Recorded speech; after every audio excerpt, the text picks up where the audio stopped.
Hello, and welcome to another episode of Scavenger Life. This is episode number 411 at scavengerlife.com. When we first started doing this, we were all about thrift stores. Yes. You know, because that was just what we found, you know. There were just thrift stores. And I think especially in the States in the past decade, more and more thrift stores have popped up.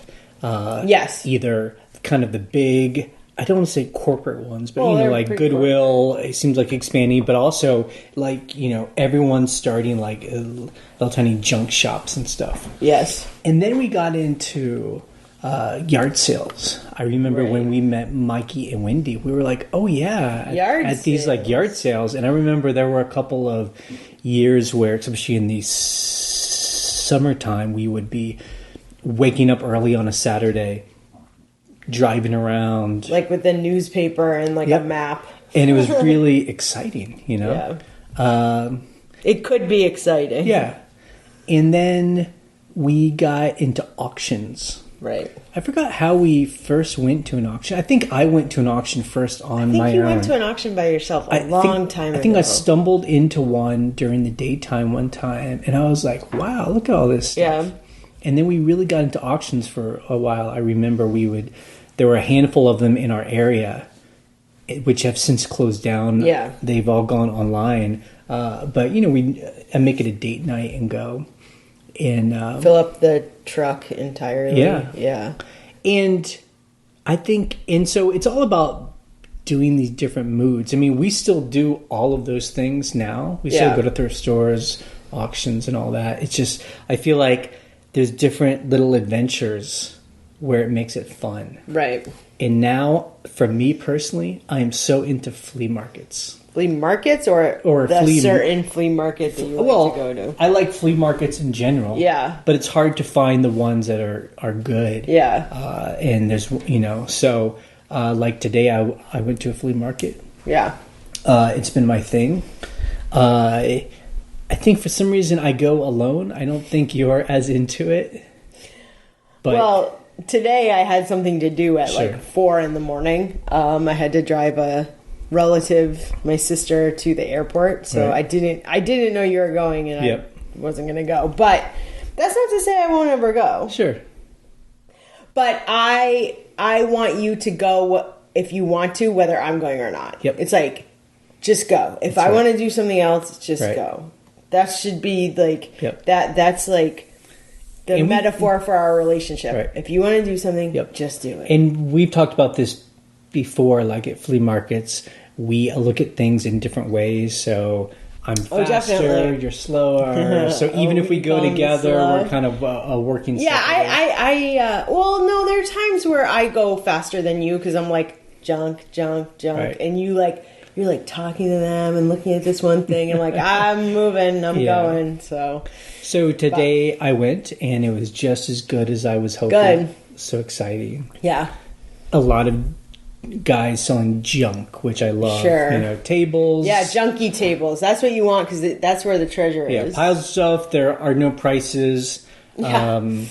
Well, when there are prices, it's the people who want high prices. Right. You know what I mean? Mostly. Well, yeah, the guys that make the time to put a price on it is, they want, too much stuff. Right. But it was great.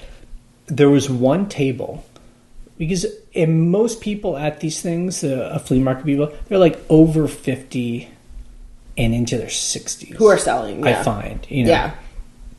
All good, but it skews older, even the people who are there to buy. Yeah.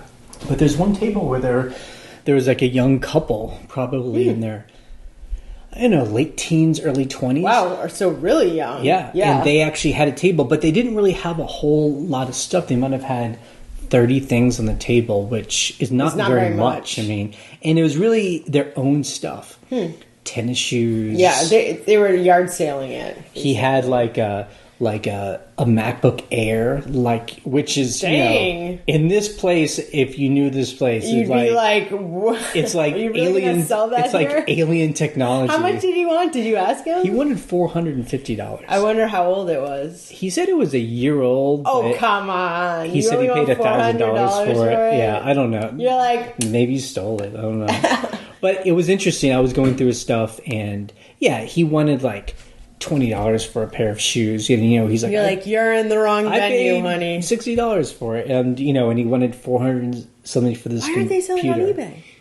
Exactly. Okay, and, I guess that's the question. I didn't really tell him, but eBay? I was like, very few people are going to have that kind of cash on. So you said that to him. You're like, from an experienced seller, maybe youngins. But the funny thing was, he kept calling at me, sir. Oh my god! And not. Why is that funny? Because it's so weird when people do that. Because it makes me feel like, I'm twice their age, and I'm like, I literally am twice their age. I loved it, and he didn't, sir. He didn't do it as a joke doing it in a weird way. He was just being very. That's very polite. Southern too, and I loved it. You were like, I loved yes, it. I am a sir, and I love it because I think I realized like I am an adult. Well, I think it's hard for our generations, Gen X and millennials.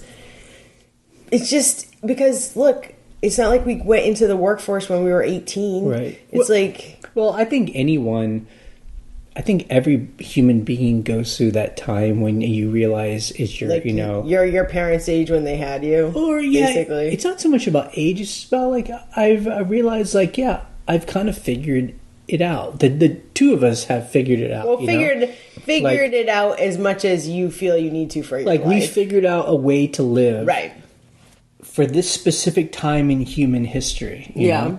Because every generation has like different variables they got to figure out with technology or what country they're in, and that we figured out how to live by scavenging, and it made me feel good. And when I was driving home, I was just thinking, like, my adult, if I am adult right now, my life as an adult is so much simpler than what I thought it needed to be when I was those kids' age. Right. When I was in my late teens, early, I don't know. I think it's what you're taught in school. It just seems like my life needed to be so much more complicated. Like, there are all these puzzles I need to figure out. And these things I needed to become that I didn't even know what it needed to be. And but it took me a lot of my 20s to figure out that was actually not true. Yeah. Sure. And that, in looking at my life now, I didn't think this, like, being an adult could be this simple. Tell me. I feel like I couldn't disagree more. I feel like the level of, like, things that we're trying to achieve is not simple, and it doesn't feel simple. It doesn't? I don't know where this is coming from. But, like, sure, scavenging is one thing, and, like, okay, we make a living on eBay. Yeah, dude, totally. But, like, what we're trying to do on the other... Buying property. Yeah, all that stuff, like... Developing buildings or whatever. Now, I think maybe the word you're using is just not reflecting what you're saying, like simple. Okay, tell me. It's not simple, but what it is it's figure-outable. Right. Well, you know what I mean? Attainable. It's not a mystery. It's not a right. It's not a mystery. Right. Okay. Like, I guess and maybe it could be the different ways the two of us were raised. Yeah. Right, sure. I guess for me, it always seemed like I would have to join a group of people, whether it be a company or something like that. Right. And then I would be dependent on being defined by this company. Right. They're going to give me they're going to put me up higher in the company, and then I got to do this other thing. I don't know. Yeah, sure. Your identity is defined by and whereas what we're doing now is not a mystery because we're defining it ourselves. Right. So we see an old piece of property, we buy it, and then, like, we ask someone or we see it's with our own eyes, we have to change the electric. Okay. Right. That's very simple. Right. I mean, it's not a mystery. It's not a mystery. Yeah, it's doable. It's doable. Figure-outable. I like that word. That's clearly, there's a word in English that's better than that.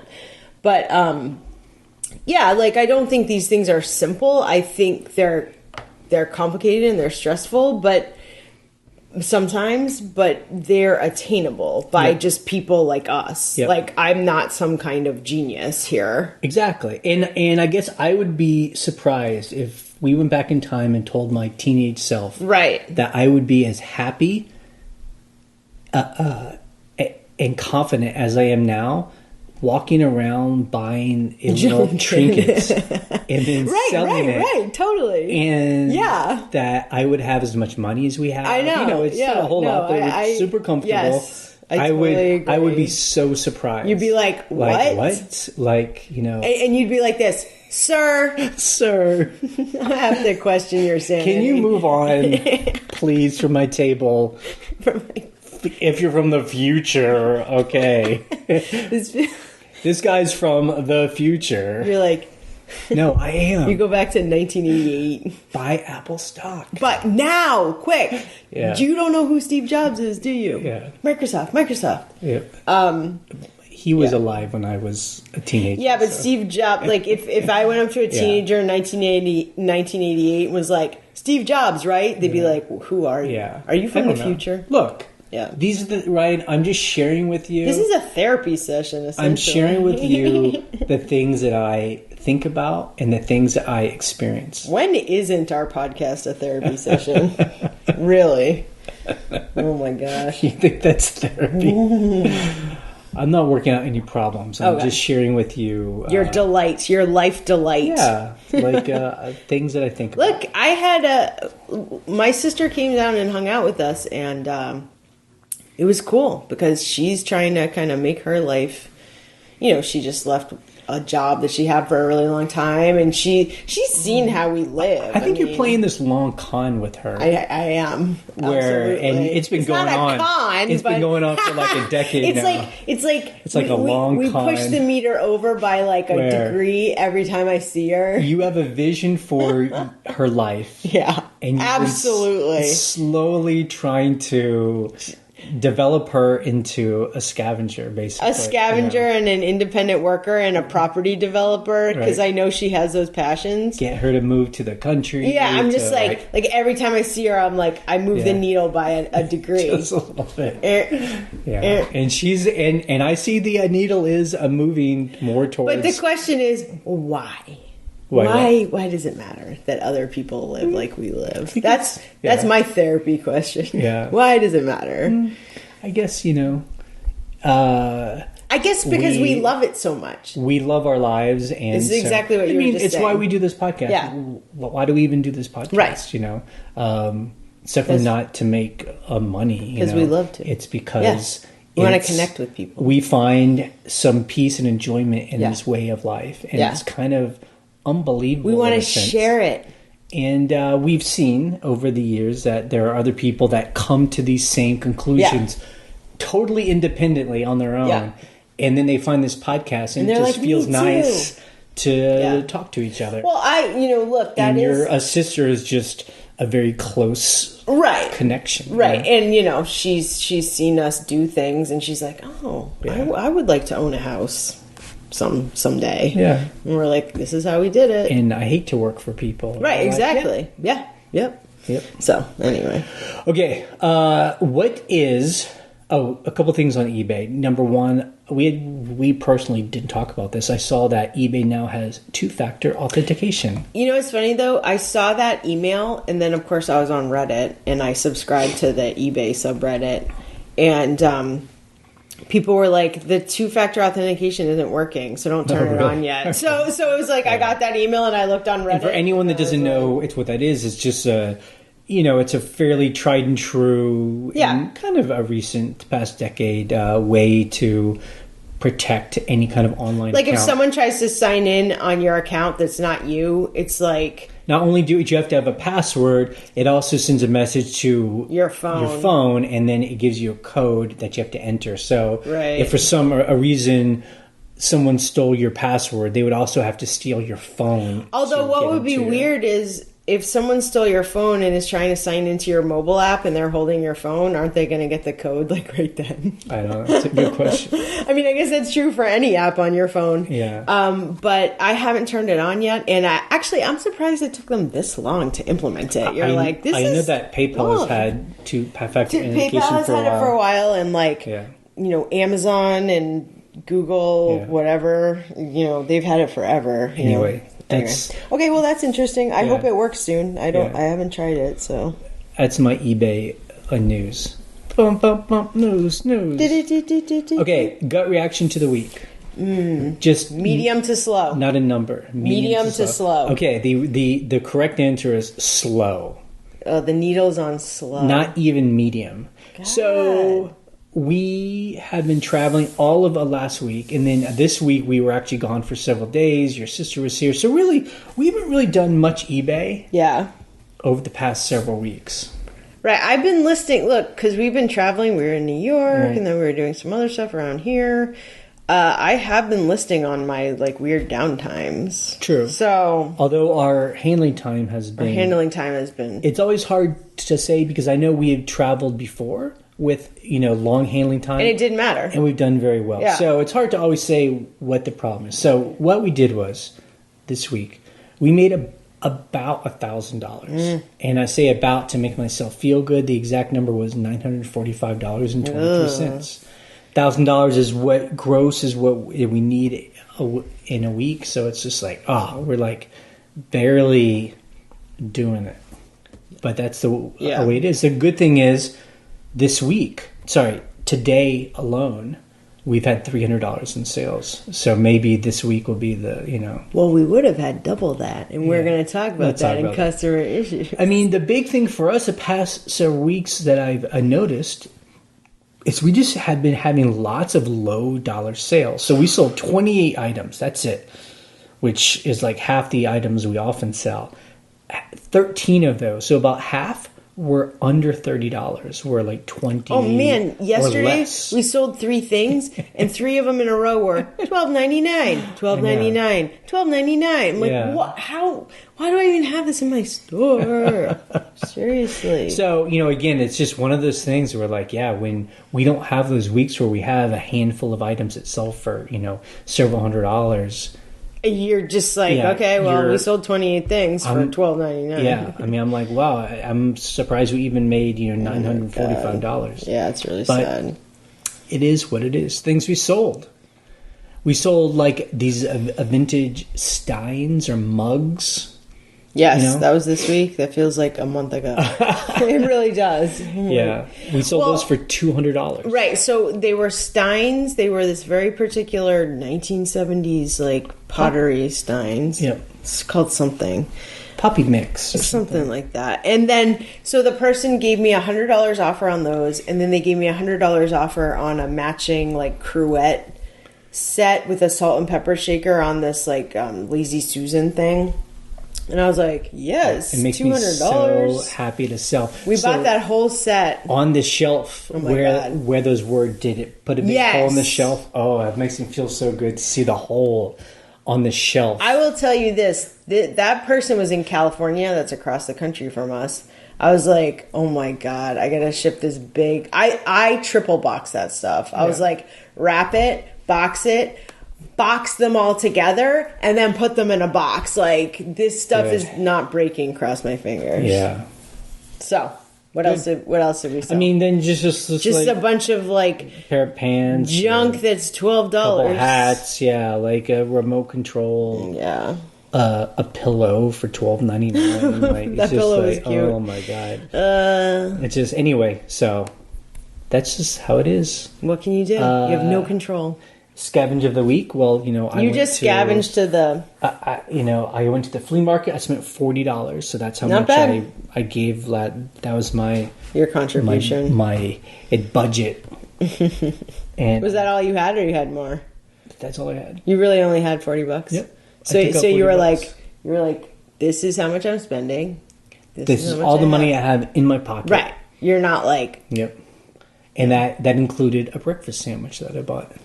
That included breakfast. Yeah. So, oh my god! Yep, and I just found some. I forgot even what I had bought. You got good pair stuff. Of boots, vintagey, junky, but in a good salt way. And pepper shakers. Even something I was like, oh, let's use that in the rental. I don't want to sell shelves, that. Yeah, little, it's really cute. Okay, customer issues. Okay, so again, this is more because it's been slow for us.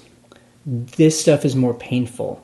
So we had 2 more returns this week. If you've heard our podcast, we've had probably 6 to 8 returns just in the last past couple weeks. Handful of weeks. And it makes me have return PTSD. Where like every time we sell something now, I hope they don't cancel. I hope they don't return. Like, oh no, don't return them. Like those mugs you said that you sent. I'm like so nervous they're going to get them and something's wrong with it and they're going to be... And it's just, it's just so painful. Okay, so anyway, yes, I know. Let's move on here. So this one guy, okay, so here's the story. This is the jacket story, first of all.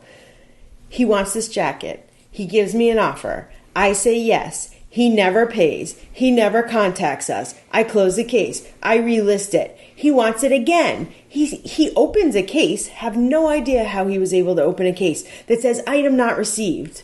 I'm like... I called eBay. How can he open a case? Item not received. He never paid for it. How am I supposed to ship this to him? They close it, right? He messaged me. So I blocked that. I blocked his username, of course. I'm like, what a pain in the butt. Opens another username. Gives us the same offer. And we know it's him. And I know it's him because he has 0 feedback and it's whatever. It's like almost the same username. And because it's been slow, we're like, okay. I was like, fine. He wants this jacket for $40. He pays right away. He pays, right? So I send him the jacket. A day later, he's in California. It's going to take a second, right?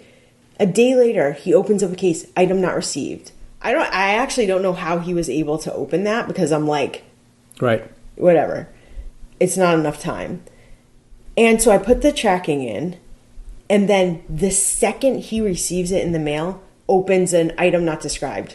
I'm like, this guy is killing me. Because we said it was a black jacket. Right. But in the photos, I guess it does look kind of navy blue, but it says black. Anyway, he sends it back. We give him his money back minus the shipping back to us. Right. But then he opened up a case. So he complained about that, right? Which is fine because I have free returns and eBay will back me up on that. So they refunded him his original shipping with nothing. Oh, okay. With no case against me. Right. And I knew that would happen. Good. I was just, and I actually, one of these things where I actually wrote kind of a long paragraph where they're like, what was the problem with the person? And I was like, this.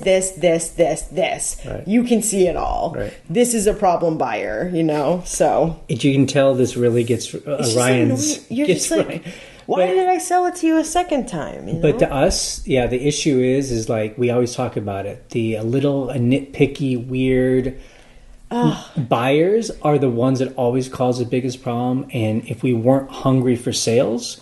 Right. Our instinct was, of course, don't sell it to him. I'm not going to sell it to him again. But we did, and this is what happens. And so now you tell the story from this morning of the artwork. Okay, yeah. So we wake up, we have $300 in sales. Great, right? Not bad. And then we get another offer on a piece of artwork for $405. No, he offered $200. Fine. But the story ultimately is he gives us an offer of $400. Eventually, yes. You tell 2 long stories, and then we accept it. And then he immediately cancels. Immediately. Yep. And, of course, we cancel it, but I was like, let's ask him why. And he said he put in 2 offers on 2 different items. Right. And the other person... gift. Yeah. And he said the other person accepted first. And so he had to cancel ours, even though we accepted almost immediately. Yeah. So it is just, it's what I just think it's an excuse. Yeah. I think he was like, I don't want to pay this much. Yep. So those things. It's just really painful to be like, okay, $400 offer? That's amazing. Right. Nope. Yep. Gone. And I think that's why, if someone is new to selling on eBay, especially if you're trying to make a living off of this, when you're not making thousands of dollars a week, those sales, you live and die. Right, by those exactly. sales. I know. he doesn't have to pay. He doesn't have to buy it. He can totally cancel. Yep. It's just those are the emotional sales. Well, what's better is he cancels now instead of me packing that thing. Right. The thing is literally 30 inches long. Yeah. Like, it's huge. I will say, I would rather have someone buy, immediately cancel, and not waste their time than to buy, pay, we ship it, he gets it. He wants to return it. We get it back. All that stuff. Oh, my God. So. Yeah, agreed. Okay, things we learned in the forum. Nothing. Yeah, right. You're like on the forum 24 hours a day. Every time I walk by your computer, you're like typing a forum response. I'm like, man, you are really on there.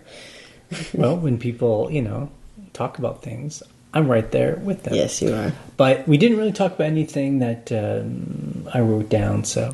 You're like, I can't remember. I was just like, like when people talk about things, I'll write it down, but I know... It was kind of a busy week. We're traveling within Virginia this week. But we do have a forum at scavengerlife.com/forum. And if you sign up for the forum, please just email me and tell me you are a human, because I mark automatically everything as spam. Yeah. And I also just say that too, because sometimes we get newish people that basically just email us, and they email us long questions. And I don't mind answering sometimes, but sometimes people just send me question after question, and I have to just remind them. Go on the forum. We have a forum. There's lots of other smart people there. They'll answer you faster than us. And then if I answer on the forum, then everyone can read it. Yeah. So, join the forum. Okay, let's answer questions that people sent in. So we got an email question this week. So you can either call our voicemail and leave a message or a comment. The phone number is 540-407-8486, or you can email us an audio file from your phone, and our email is thescavengerlife@gmail.com. And please do not call or record when you're in the car, because it's just really noisy. Yes. Hi, Jay and Ryan. This is Tiffany calling in about the estate sale conversation you all were having last week. I just want to say that I've been having a little bit of a different experience than the caller. So it really might vary by company, but I've been going to estate sales here locally for over a year. And what I've noticed is that the higher end, so if there's a house that has higher end or more modern type products, the estate sale will typically sell things more at like Walmart or Target prices, and their prices will tend to be very inflated. So like if I go to a house that's in a more affluent area of our city, and it has more like mainstream type stuff, then that's where I'm seeing a lot of just the prices are just ridiculous, and I actually avoid those at this point.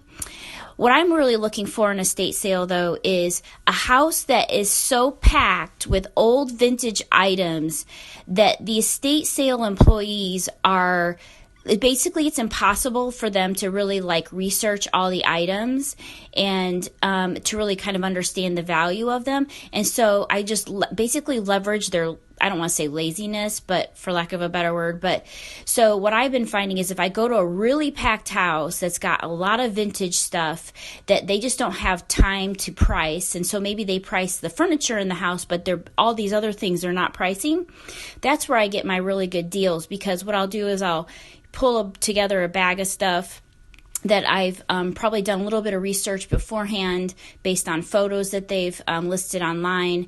And then when I get up to the table, they'll make me an offer. And usually I have an idea in my head of how much I want to take. So I will counter offer. I mean, that would be my other tip, is that just because they tell you, hey, we'll give, please pay us, $15 for this item. I mean, I would go up there and be willing to barter, because the fact is they want to get rid of this stuff. So in a recent experience, I, pulled together a bunch of vintage stuff, and I got it up to the counter, and the guy said, how about $7? And I'm like, sold, because it was such a good deal. And I actually made, my money back and more within like 5 days after getting that stuff home. So I've had quite a different experience, but I really would recommend looking for really packed houses where they just don't have time to even do any kind of research on all of the little things. So that's my tip. Yes, I agree. And that's kind of what we were talking about with flea markets in a way. It's like you want the junky tables. You want the tables that are just packed with stuff that people are like, I don't even know what I have. Well, like she says, you are trying to capitalize on, a laziness. Their lack of time. Or just being overwhelmed, right. Or just like not really caring. And right. Those are the guys I like. Yeah. They know they have some stuff. They just want to make something for it. And they're not like individually research each and everything, comparing it to prices on eBay. Right. That is something we did talk about on the forum, was because we had talked about estate sales and people were talking about its different experiences. You know, there are a handful of people that said like the way they do it, they like get to know the estate sale companies in their town. I've heard that before. Then those estate companies will like, see them as like friends, and they'll call them when they have something good. Yeah. That's obviously the best way to do it, but that's not the way it has worked for us. But I also like that she said you can counteroffer. Like you should be like, if you make a pile and they're like, okay, that's $50. Well, right. You could be like, how about 30? Yep. Why not? Absolutely. If they say no, you're like, great, I'm just going to leave this pile here and you can put it back. That's what Steve Schultz said. Yeah, he said that. He was like, the pile, its method is great in an estate sale where they don't have a price on anything. Right. You just make the biggest pile that makes sense, and then if they put too high a price on it, you walk away, and then they have to put it all up. I'm telling you, they will call you from the doorway. Wait, come back. We'll take 30. Exactly. If they're good, if they're smart. Yep. Okay, that is it for the podcast this week. You can check out our blog at scavengerlife.com for the links we discuss and to join the conversation on the forum. You can leave a question or a comment on our voicemail line, which I just told you about. We post an episode every Monday morning. On Wednesday, we post a What Sells video, currently being brought to you by Stephen Schultz. You can subscribe to our Patreon account and help us out for as little as $5 a month. You can subscribe for free through iTunes or YouTube, so you always get the latest episode. You can buy our archive of 5 years worth of podcasts that lets you put all the podcasts on your device and listen to them offline. That's the download all link on the sidebar of our blog. We are ending this podcast in 3, 2, 1.